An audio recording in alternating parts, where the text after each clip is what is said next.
Hello students, this lecture is of social studies and for the students of class 7. Chapter 12, Session 1, Muslim Scientists, Philosophers and Travelers, and here is your presenter Saira Nadeem. Learning Outcomes. To study the culture of knowledge among early Muslims, to learn about famous Muslim travelers and scholars from 9th to 15th centuries, to learn about the inventions done by Muslim scientists, and to learn about the contributions of Muslim scientists, philosophers, mathematicians and scholars towards the different fields of science.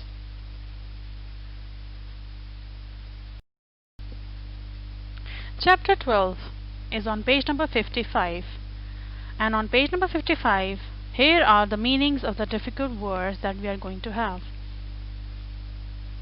Zenith, the time at which something is most powerful or successful. Accounts, description of an event. Accomplished, achieved. Steppes, a large area of flat land, unforested grassland in southeastern Europe or Siberia. Khorasan, which is also called the land of the sun. It covers the area of Iran, Afghanistan and much of Central Asia. Restless, unable to relax. Hormuz, it is a strait joining the Persian Gulf and the Gulf of Oman between Arabia and Iran, and it was also the major trading center in the Middle Ages. Crimea, the peninsula in southeast Ukraine between the Black Sea and the Sea of Azov. Zenith of the Muslim world. The period from the 9th century to the 15th century can be called the zenith of the Muslim world. We have historical accounts of the achievements of various people. There were scientists, mathematicians, philosophers, travelers who left behind records of what they accomplished. And we will be learning brief history of some of these remarkable individuals. Ibn Battuta, 1304 till 1368. Ibn Battuta was probably the most famous of the early Muslim travelers. On foot and on animal back, he covered about 120,000 kilometers, which is also equivalent of 3 times round the equator. He traveled from Spain to China and from Central Africa to Russian steppes. His accounts tells us much about the Muslim world of the 14th century. He studied law like the rest of his family, but when he was 21, he set off on a pilgrimage to Mecca. On his first journey, he went via the Red Sea to Mecca, then Syria, Iraq, Khorasan, southern Persia, Azerbaijan and back to Baghdad. He settled in Arabia for 3 years, but then became restless again and once more set off on a long journey. His travels took him to Jeddah, Yemen, Aden, Tanzania by boat, Saudi Arabia, Oman, Hormuz, South Persia and back to Mecca. His next journey was to the Black Sea, Crimea, Constantinople, Russian steppes, Constantinople again, then Bukhara, Samarkand, Khorasan, Afghanistan, Hindu Kush and across the Indus. By now he was famous and had many friends among rulers, princes, sultans and emperors. He moved on to Delhi, where he met the temperamental king Muhammad bin Tughlaq. Ibn Battuta lived in India for several years as a qazi or judge at Tughlaq's court. He became involved in a war on the Malabar coast and was shipwrecked at Coromandel. But he sailed on to Maldives and then to Bengal, Assam, Sumatra and China, Beijing. Returning via Sumatra, Baghdad, Syria and Egypt, he made a final pilgrimage to Mecca and then returned to Morocco again via Egypt and Tunisia, arriving home in 1349. But soon he was on his travels once more across the Straits of Granada, the last Muslim kingdom in Spain. Though he finally wanted to settle, the Sultan of Morocco ordered him to go to the Muslim state of Mali in West Africa. Crossing the terrible Sahara Desert, here he stayed for 2 years. before reaching Morocco again in 1352, and then vanished from the history until his death, that is in 1368 or 9. His account of his travels is the main source of the history and geography of much of the Muslim world in the Middle Ages.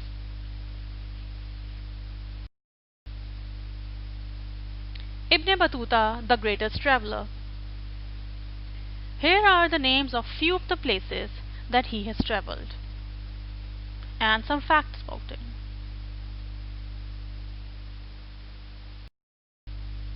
What Ibn Battuta's name really means. The name Ibn Battuta Muhammad Abu Abdullah is very confusing. This is what it means. Ibn Battuta is his first name, Muhammad is his middle name, and Abu Abdullah means son of Abdullah, so his father's name would have been Abdullah. Interesting, isn't it? Here is the timeline of Ibn Battuta's life.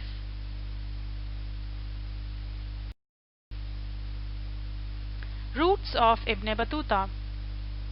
This is a map, and at the bottom of this map you can see a key. A key is showing us the colors, 4 different colors: red, green, purple and orange. And red line is showing us the routes that Ibn Battuta traveled in 1325 till 27. The green lines are showing us the path that he traveled in 1330 till 1332. Purple lines and paths are showing us the time period between 1332 till 1346.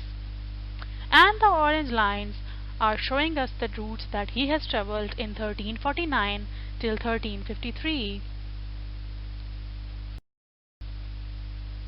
Map of Khorasan. That is also the area that he has traveled.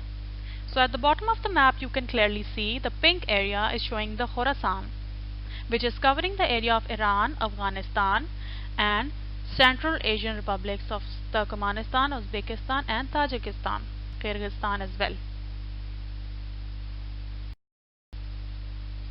Strait of Hormuz. Here in this picture you can clearly see the Strait of Hormuz that Ibn Battuta have been to. That was also the major trading center in the Middle Ages.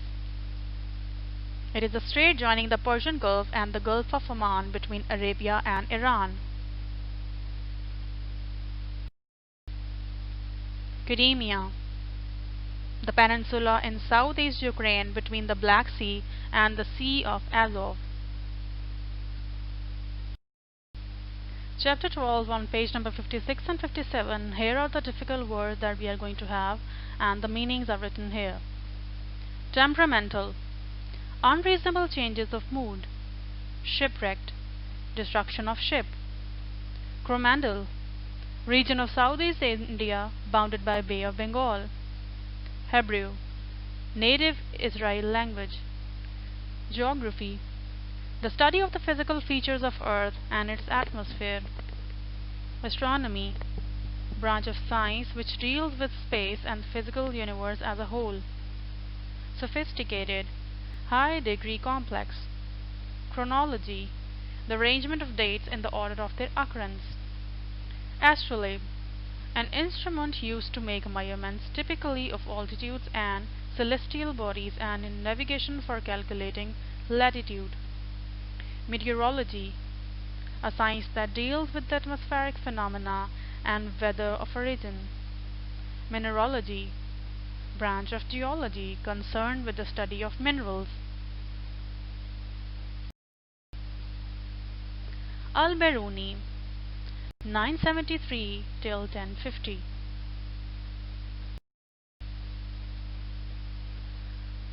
Al-BERUNI was perhaps the most famous Arab scientist of early times. He was born in Uzbekistan and died in Ghazni. He was the most brilliant scholar and scientist of the time. He spoke Turkish, Sanskrit, Persian, Hebrew and Syriac, but he always wrote in Arabic. His many books, said to be 113, included those on medicine, geography, astronomy, mathematics and history. Unfortunately, many of these are believed to have been lost, but enough remained to show what a brilliant man he was, especially when one realizes that he had very few reference books or sophisticated apparatus to work with. He based his work on careful observations and experiments. In 1017, he went to India to study the culture, and his famous book is India, in which he describes the customs, languages, science, and geography of the subcontinent in the 11th century. His other books are Chronology of Ancient Nations, Canon, a book on astronomy, Astrolabe, in which he deals with navigation, as well as a detailed account of all the known medicinal drugs at that time, and densities, which deals with metals, liquids, and jewels. He also wrote an astrology, mathematics, mechanics, meteorology, mineralogy, religion, philosophy, literature, and magic. As a sideline, he wrote physics books on such topics as springs and hydrostatics, and on geography, wherein he put forward ideas that were centuries before their time. He suggested that the earth rotated on its axis, and that the Indus Valley was once a basin of the sea. Contributions of Al-Biruni. Al-Biruni was the first scientist who had calculated and given the correct values of latitudes and longitudes of Earth at various places. He was the first scientist who established the fact that the speed of light is far greater than the speed of sound. He also determined that the Earth rotates along its axis, and that is how days and nights are formed. Books written by Al-Biruni. Al-Biruni wrote a number of books and treatises. Here are the names of few of the books that he has written: Kitab al-Hind, History and Geography of India; Al-Athar al-Baqiya, Ancient History and Geography; Kitab al-Saydana, Materia and Medica; Kitab al-Jawahir, Precious Stone; and his book Al-Tafhim al-Awal Sinat al-Tanjim, Summary of Mathematics and Astronomy. He has been considered as one of the very greatest scientists of Islam, and all considered one of the greatest of all times. Short questions on page number 55. So here are the short questions that we are going to have on page number 55. Which period is known as Zenith of the Muslim world? The period from the 9th century to the 15th century can be called the Zenith of the Muslim world. We have historical accounts of the achievements of various people. There were scientists, mathematicians, philosophers, travelers who left behind records of what they accomplished. Question number 2. Who was Ibn Battuta? Ibn Battuta was probably the most famous of the early Muslim travelers. On foot and on animal back, he covered about 120,000 kilometers, the equivalent of 3 times round the equator. Third question. When did Ibn Battuta set off for his first journey? At the age of 21, Ibn Battuta set off on a pilgrimage to Makkah via Red Sea to Makkah, then Syria, Iraq, Khorasan, southern Persia, Azerbaijan, and then back to Baghdad. Short questions on page number 56. Question number 4. How did Ibn Battuta met Muhammad bin Tughlaq? Ibn Battuta during his travels moved on to Delhi, where he met the temperamental king Muhammad bin Tughlaq. He lived in India for several years as the Qazi or judge at Tughlaq's court. In which war Ibn Battuta got involved in? He became involved in a war on the Malabar coast and was shipwrecked at Coromandel, but he sailed on to Maldives and then to Bengal, Assam, Sumatra, and China, Beijing. Question number 6. What were the orders of Sultan of Morocco for Ibn Battuta? Though he finally wanted to settle, the Sultan of Morocco ordered him to go to the Muslim state of Mali in West Africa, crossing the terrible Sahara Desert. Question number 7. What importance does the accounts of travels of Ibn Battuta have in the history? His account of his travels is the main source of the history and geography of much of the Muslim world in the Middle Ages. Question number 8. Who was Al-Biruni? Al-Biruni was perhaps the most famous Arab scientist of early times. He was born in Uzbekistan and died in Ghazni. He was the most brilliant scholar and scientist of the time. Short questions on page number 56 and 57. Shorts question number 9. How many languages al-Biruni spoke? Al-Biruni spoke Turkish, Sanskrit, Persian, Hebrew and Syriac, but he always wrote in Arabic. Question number 10. How many books al-Biruni wrote and on which topics? Al-Biruni wrote about 113 books on medicine, geography, astronomy, mathematics and history. Unfortunately, many of these are believed to have been lost, but enough remain to show what a brilliant man he was. Short question number 11. When did al-Biruni wrote his famous book India? In 1017 he went to India to study the culture and wrote his famous book India, in which he describes the customs, languages, science and geography of the subcontinent in the 11th century. Short question number 12. Name few books written by al-Biruni. India, Chronology of Ancient Nations, Canon, Astrolabe, etc. Question number 13. What are al-Biruni's contributions towards physics? Al-Biruni wrote physics books on such topics as springs and hydrostatics and on geography. He suggested that the earth rotated on its axis and that the Indus Valley was once a basin of the sea. This is the end of session 1.